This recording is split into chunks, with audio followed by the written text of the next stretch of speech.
नमस्कार दोस्तों, राधे राधे। मैं अजय वर्मा आपके साथ और आपका स्वागत है फिजिक्स बाय अजय वर्मा में। हमने इसका पहला पार्ट तरंग प्रकाशिकी का पढ़ लिया था। अब उसके आगे चल रहे थे। एक बार थोड़ा रिवाइज करवा देता हूं मैं, ठीक है ना? अच्छा रहेगा। हमने क्या पढ़ा था लास्ट टाइम पे? हमने सबसे पहले हाइगेंस का सिद्धांत देखा था, पूछा था। हाइगेंस ने बोला था कि भाई साहब, प्रकाश की जो प्रकृति है वो तरंग प्रकृति है और प्रकाश तरंग के रूप में संचरित होता है। अर्थात सबसे पहले कोई भी स्रोत होता है वो तरंगाग्र बनाता है, फिर तरंगाग्र द्वितीयक तरंगिकाओं के रूप में संचरित होता रहता है। ठीक है, ये बात बोली थी। फिर उसके बाद में उनसे पूछा गया, चलो ये तरंगाग्र बोल रहे हो, तरंगाग्र होता क्या ये बताओ। उन्होंने बता दिया, तरंगाग्र किसी दिए गए क्षण पर किसी माध्यम में समान कला में कंपन कर रहे सभी कणों के बिंदु पथ या निधि को तरंगाग्र कहते हैं। मतलब किसी भी माध्यम में जो कण होंगे आपके समान स्थिति में होंगे और वो एक कोई बिंदु पथ बना रहे होंगे, वो आपका तरंगाग्र हो जाएगा।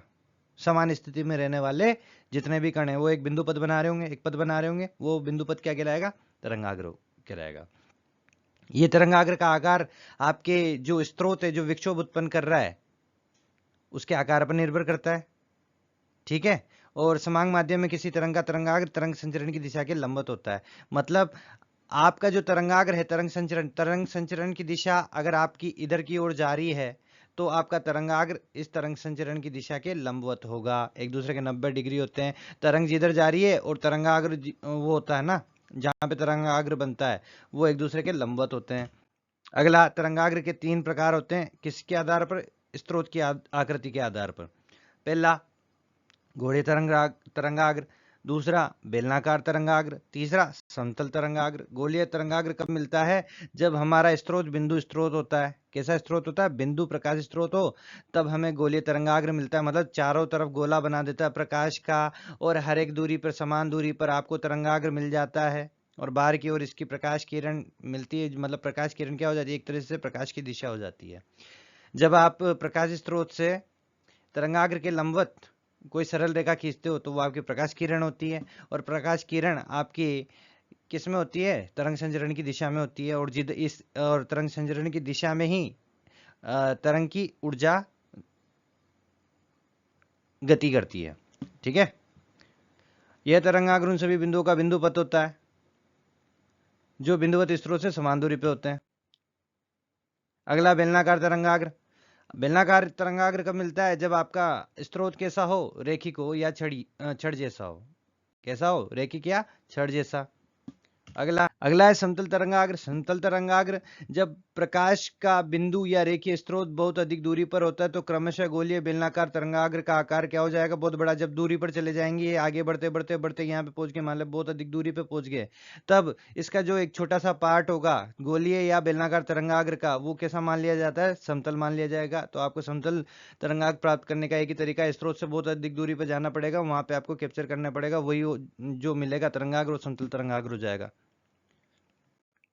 अगला है प्रकाश किरण। क्या होती है? किसी दिए गए माध्यम में तरंगाग्र के लंबवत खींची गई सरल रेखा, मैंने अभी बताया था थोड़ी देर पहले, ठीक है ना? तरंगाग्र के लंबवत खींची गई रेखा क्या हो जाएगी? आपकी प्रकाश किरण हो जाएगी। एक दूसरे के लंबवत होते हैं तरंगाग्र और प्रकाश किरण, एक दूसरे के लंबवत होती है। हाइगेंस के अनुसार प्रकाश ऊर्जा किरणों के अनुदिश संचरित होती है। मान लो आपके कोई स्रोत यहाँ पे से प्रकाश बाहर की ओर निकल रहा है तो तरंगाग्र इसके लंबवत होगा, ठीक है ना? और जो आपके प्रकाश की ऊर्जा किरणों के अनुदिश जाती रहती है। मान लीजिए किरण इधर जा रही है तो ऊर्जा भी इधर ही जा रही है। अब अगला आता है समतल अभिसारी गोलीय और अपसारी गोलीय तरंगाग्र। क्या होता है? समतल तो आपको बता ही दिया, ठीक है ना? ये एक दूसरे के 90 डिग्री पे होंगे, इधर भी 90 डिग्री पे होंगे। लेकिन मैं आपको बता देता हूं अपसारी क्या होता है और अभिसारी क्या होता है। अपसारी मतलब फैलना। जब आपके तरंगाग्र बाहर की ओर फैलेंगे, जिनकी दिशा बाहर की ओर की, स्रोत से बाहर की ओर निकलते जाएंगे, वो आपका गोलीय अपसारी तरंगाग्र मिलेगा। और जब सारे तरंगाग्र किसी एक बिंदु पर केंद्रित हो जाएंगे तो आपको अभिसारी गोलीय तरंगाग्र प्राप्त होगा। ठीक है, यहां तक हमने कल पढ़ लिया था, ये रिवाइज कर लिया। अब आगे का है, आपने समझा दिया कि तरंगाग्र क्या होता है, ठीक है ना? और अब पूछा गया कि भाई साहब आपने अच्छा बताया तरंगाग्र क्या होता है, अब ये बताओ ये द्वितीयक तरंगिका और ये मतलब आगे कैसे बढ़ती जाएगी? जो तरंग है ये आगे कैसे बढ़ती जाएगी ये बताओ। आपने बोला ना कि हाइगेंस के सिद्धांत के अनुसार कि आपका प्रकाश तरंगाग्र और द्वितीयक तरंगिकाओं के रूप में संचरित होता जाता है, अर्थात तरंग के रूप में संचरित होता है। ठीक है ना, तो आप संचरित करके बताओ अब। ठीक है भाई साहब, अब हम संचरित करके बताएंगे, क्योंकि हमने तरंगाग्र बता दिया आपको कैसे बनता है, तरंगाग्र क्या होता है, हर चीज बता दी हमने। अब संचरित कैसे होता है वो बताएंगे। हैगेन्स का द्वितीयक तरंगिकाओं का सिद्धांत, पहला सिद्धांत था कि वो तरंग के रूप में संचरित होता है प्रकाश। अब बोल रहा है कि हैगेन्स का द्वितीयक तरंगिकाओं का सिद्धांत कि भाई साहब ये संचरित कैसे होती है तरंग। किसी माध्यम में स्थित तरंगाग्र का प्रत्येक कण एक नए तरंग स्रोत का कार्य करता है, जिससे नई तरंगें सभी दिशाओं में संचरित होती है। इन तरंगों को ही द्वितीयक तरंगिकाएं कहते हैं। किसी माध्यम में स्थित तरंगाग्र का प्रत्येक कण एक नए तरंग स्रोत का कार्य करता है, जिससे नई तरंग सभी दिशाओं में संचरित होती है। इन तरंगों को ही द्वितीयक तरंगिकाएं कहते हैं। अब सुनो बात, सबसे पहली बात है, आपका कोई स्रोत होता है, क्या होता है स्रोत, स्रोत क्या उत्पन्न करता है, तरंगाग्र उत्पन्न करता है। स्रोत क्या उत्पन्न करता है, तरंगाग्र उत्पन्न करता है। ठीक है ना, तो इस तरंगाग्र का स्रोत है स्रोत। अब ये तरंगाग्र का प्रत्येक बिंदु क्या करेगा, एक स्रोत का कार्य करेगा। इस तरंगाग्र को तो इसने बनाया।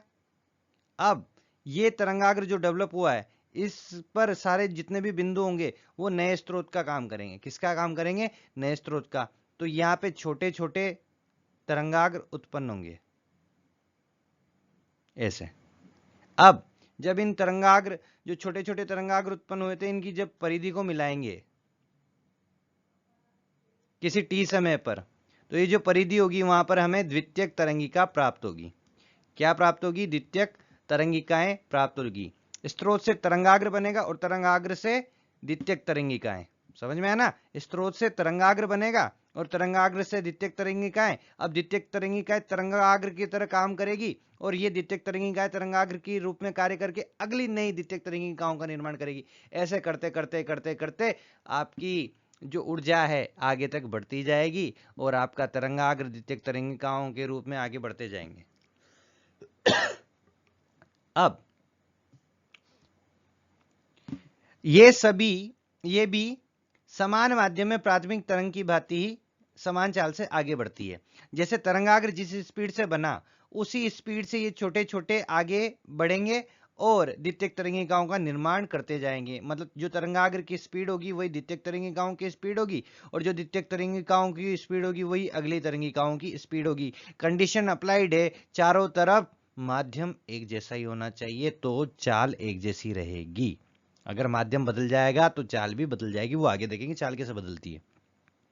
ठीक है, तो हाइगेन्स का द्वितीयक तरंगिकाओं का सिद्धांत पता चल गया होगा कि शुरुआत में बात थी, स्रोत आपको तरंगाग्र बनाएगा, तरंगाग्र आपकी द्वितीयक तरंगिकाओं का निर्माण करेगा। क्योंकि तरंगाग्र क्या है, समान स्थिति वाले जो कण थे उनका बिंदुपथ है, जो बिंदु थे उनका बिंदुपथ है। ठीक है ना, समान स्थिति वाले। ठीक है, वही तरंगाग्र है। तो यहाँ पे कण उपस्थित है। अब ये कण क्या करेंगे, यहाँ पे कंपन होंगे, मतलब स्रोत से ऊर्जा इन कणों को मिलेगी। अब ये वाले कण अगले वाले कणों को अपनी ऊर्जा प्रदान करेंगे। ऐसे ऊर्जा का क्या चलता रहेगा, आदान प्रदान तो नहीं, मतलब प्रदान करते रहेंगे। आदान लिया और प्रदान किया, हाँ आदान प्रदान ही चलेगा भाई साहब। ठीक है, आदान मतलब लेना पड़ेगा ना, लोगे नहीं तो फिर ऊर्जा कहां से आएगी, लोगे नहीं तो दोगे नहीं, तो आदान प्रदान दोनों होगा।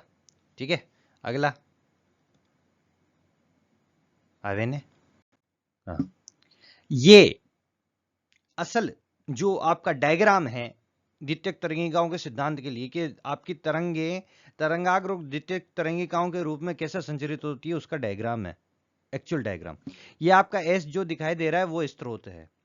इस स्रोत से बिंदुवत स्रोत मान लिया, कोई पिंड मान लिया, जिससे चारों तरफ क्या फैल रहा है, प्रकाश फैल रहा है। अपन एक साइड का ले रहे हैं, इधर का पीछे का नहीं ले रहे। ठीक है ना, इधर भी होगा, ऐसा नहीं है कि सिर्फ इधर का ही बन रहा है, इधर का भी होगा, ऐसी बात नहीं है। लेकिन इधर का भी इधर का सेम टू सेम हो जाएगा। अब सुनो, इसको बनाने का तरीका मैंने बहुत अच्छे से यहाँ पे कर रखा है, उसको देख लेना एक बार, मैं बताऊंगा, अच्छे से एक्सप्लेन करूंगा। यहां पे क्या हो रहा है, ये जो ए बी है, ए बी t बराबर 0 समय पर क्या है, तरंगाग्र प्राप्त हुई है मुझे। t बराबर 0 समय पर कोई तरंगाग्र प्राप्त हुई है, अर्थात इस पिंड का प्रत्येक परमाणु क्या कर रहा था, कंपन कर रहा था। कंपन करते करते अपनी ऊर्जा आगे को डिस्ट्रीब्यूट कर रहा था, करते करते डिस्ट्रीब्यूट हुई। तो भाई साहब पता चला कि यहाँ पर जो मौजूद थे इस माध्यम में, या यहाँ पर जितने भी कण मौजूद थे वो समान स्थिति में आ गए, और समान स्थिति या समान कला या समान निधि में हो गए। तो वो क्या बन गया मुझे, वो एक बिंदु पथ है। वो बिंदु पथ क्या मिलेगा, तरंगाग्र के रूप में मिल गया मुझे। किस रूप में मिल गया, तरंगाग्र के रूप में मिल गया ये ए बी।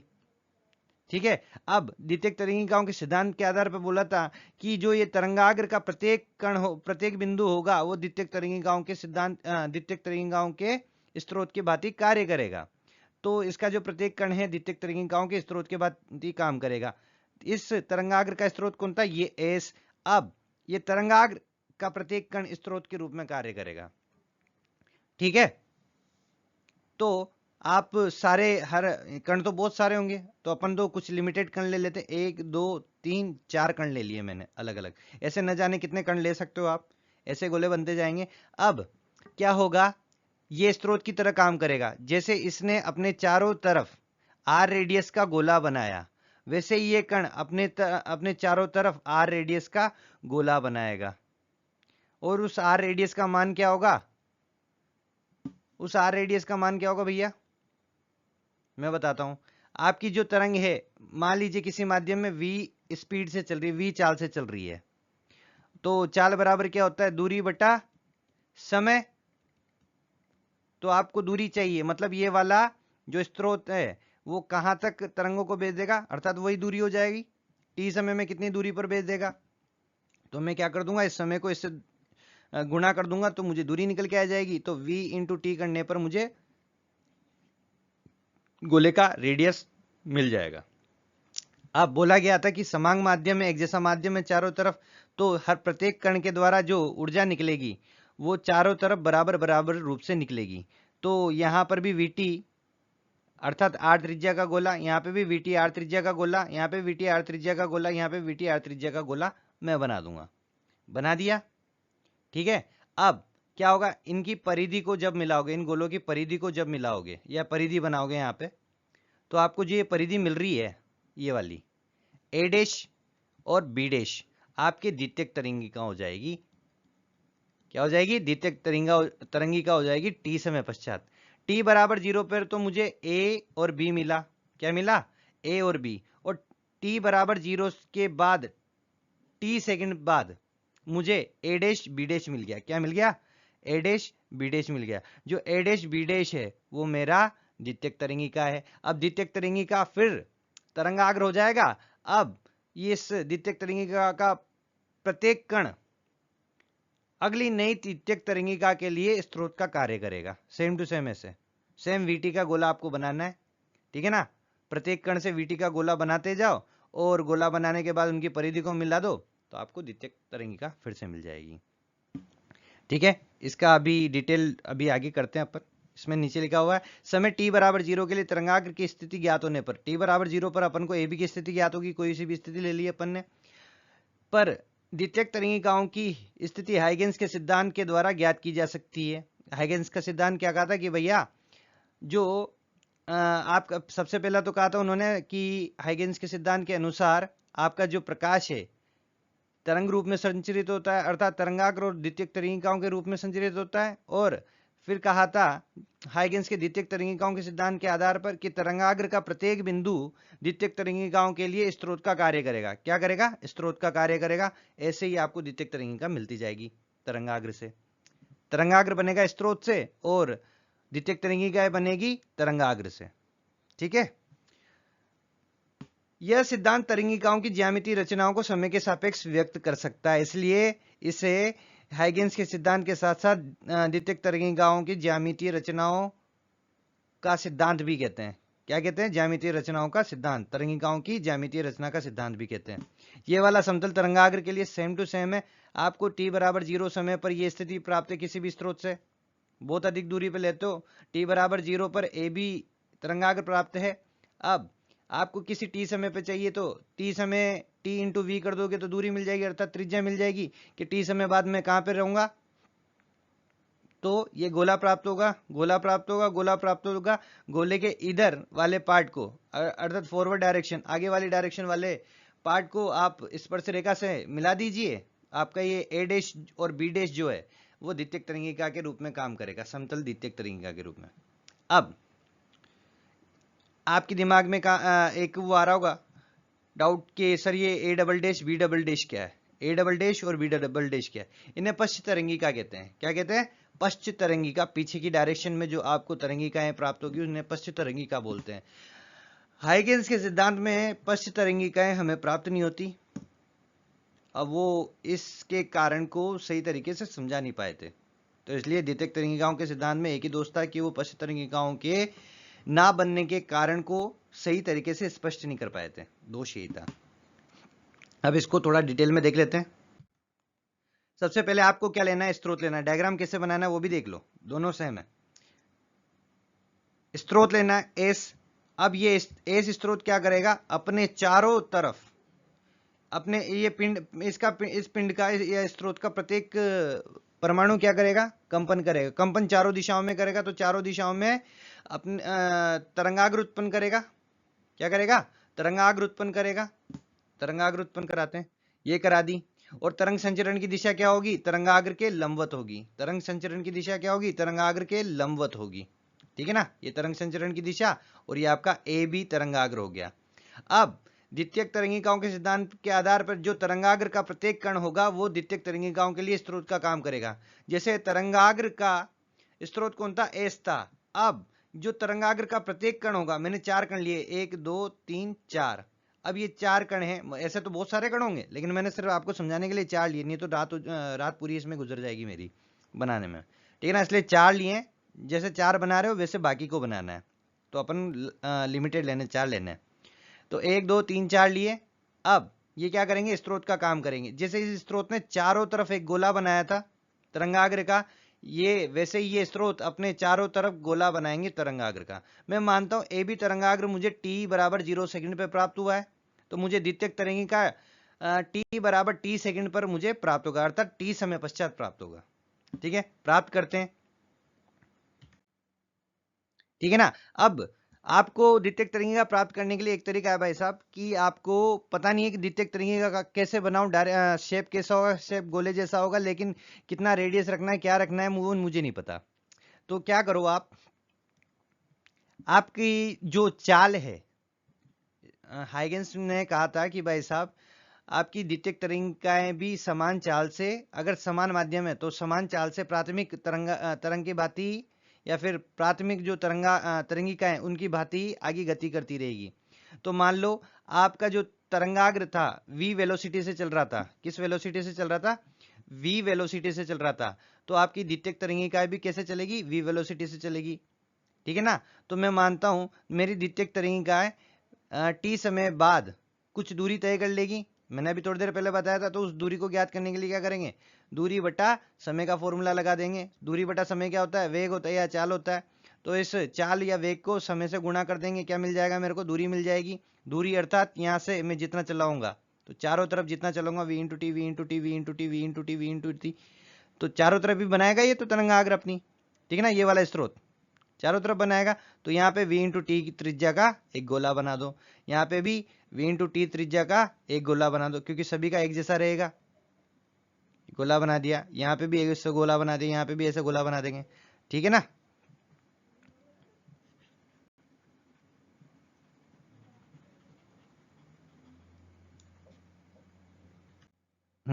ऐसे गोला बनाना है।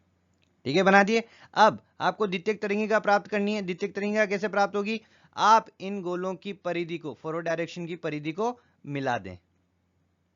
यहां पे ऐसे ऐसे परिधि से मिला दें, परिधि को मिला दें। मिलाने के बाद मुझे प्राप्त होगा ये वाला सीन।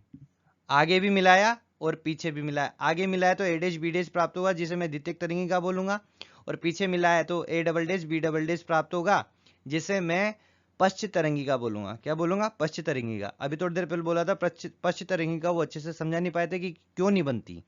कायदे से तो ज्यामिति के सिद्धांत के अनुसार बननी चाहिए थी, लेकिन प्रैक्टिकली नहीं बन रही थी। क्यों नहीं बन रही थी वो समझा नहीं पाए थे उस दौरान पे। लेकिन बाद में जो आपके यंग भाई साहब आए उन्होंने बढ़िया अच्छे तरीके से समझाया है कि पश्च तरंगिका का निर्माण क्यों नहीं होता, और भी लोगों ने समझाया तो तब जाके समझ में आया।